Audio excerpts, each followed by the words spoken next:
Today I'm going to show you how to do what is called like selective color, something that we do in the classroom with Photoshop, and very easy to do, but it's also very easy to do within Lightroom as well, where we can do what are called selective edits. I'm going to show you how to actually do an image that looks like this, where you can have one object in color and the rest in black and white. And I'm also going to show you how you can actually do what is called burning and dodging, making certain areas of your image lighter or darker, but not the entire image, just certain parts, because we are, again, selectively editing. So I'm going to go to work with this image. And what I'm going to do is I am going to revert this back to normal again. So to show you kind of how everything works. Now, on the right-hand side, you see what looks like a circle with a dotted line going around it, and that's our selective edit tool. You should see a plus showing up on the left-hand side. And when I click that plus, you actually get a marquee tool, a circle or a square, which allows you to basically draw a circle onto your format. You can then actually change the feathering of that circle, make it a nice defined edge like I did right now, or you can bring and slide your finger up along the left-hand side to make the feathering more like 100, so it's kind of blending in what you're about to do. I am not going to be doing that type. I'm going to actually draw, so I'm going to go to plus, and I'm going to go to my brush. So I'm going to show you three things that are on the left-hand side here. The first one is the actual size of your brush, 100, or you can bring it down to make it very, very small. I'm holding down on the sides, and then all I'm doing is I'm sliding my finger along the left-hand side to make that bigger or smaller. This second one down is your feathering. Just like I said, when I bring that all the way down to 0, it's a nice defined edge, and when I bring it up to 100, is as if it's a blurry edge to my feathering. That's going to come in handy when we do the burning and dodging of our image, but not when we're actually doing the coloring in our image. So I'm actually going to set my feathering to 0. The opacity or the flow, I can make this really light or I can make this really dark, and I'm going to keep this at 100. So now what I want to do is I actually want to go ahead and color in the background. So color it in red. If you are fortunate enough to have a stylus, go for it. Use a stylus. If you just have your finger, go for it. Just use your finger. You can be pretty accurate. And don't worry if you get any color on the ball, because I'm going to show you how to erase that as well.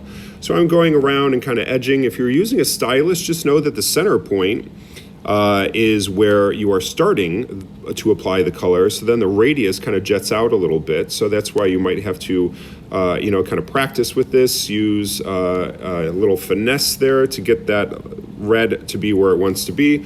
But no big deal. If I get red on there, all I'm going to do is go to my eraser, and now I'm going to erase that red. If I don't like that, on the top right-hand side of your screen, you can always do the back arrow.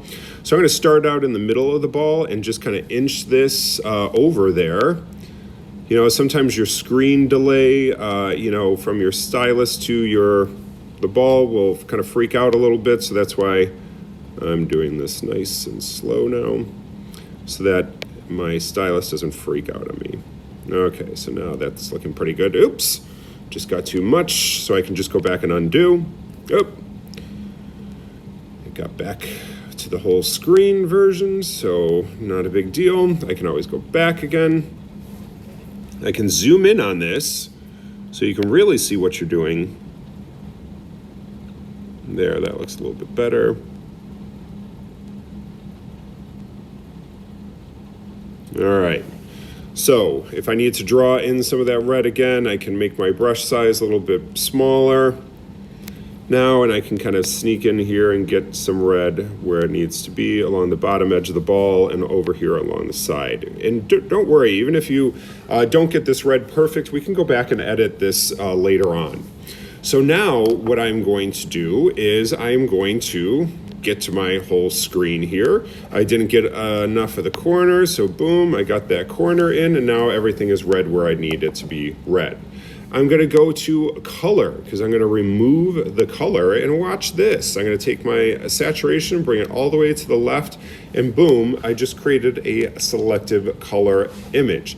If you have hair that you are trying to do this with, like let's say you're going to select a person, within your image, again, you're going to draw red over the entire background because you want the background to change to be black and white.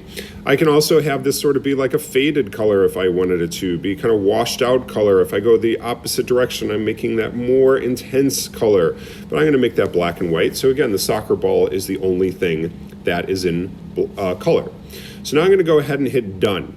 I want to make one more edit underneath the edge of the soccer ball. That shadow is looking a little dark to me. So what I want to now do is go back to my selection. I'm going to go to add another selection using my brush. I can again make my cursor now faded. So I'm going to bring the feathering so that it blends in rather than it being a harsh line. I'm going to draw my red over this area that I want to lighten up. I'm going to go to light. I'm going to go to my exposure, and look at that. I'm getting more detail into that shadow area right there. I can add to that if I wanted to. If I want to go back to my other edit, I can click on that other blue diamond and actually still go back, and let's say I want to erase. Well, look what happens here. If I erase, I'm bringing that green back. The blue diamond for the background is what is highlighted, so that is the area or the selection that I am working on. If I want to color that back in, just simply go back to my brush and color that back in. So you can see that you can really make some, interesting edits where you're lightening up certain areas. You could be darkening up certain areas within your image, or you could be doing something like this, which again, you're selectively adding color to the image. If you don't like, what you've done, you can always activate that. You can always go to your trash can at the bottom left, on the bottom left-hand kind of toolbar on the side there. You can always trash that particular selection and start over again. But this is something that we call, again, selective color.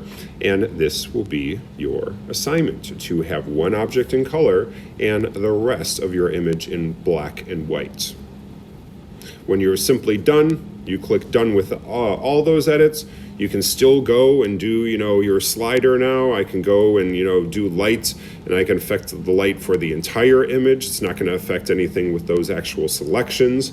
Only when you are in the mode here and actually want to activate your selections to play around with those individual areas again. Okay? So it's a matter of kind of activating those areas.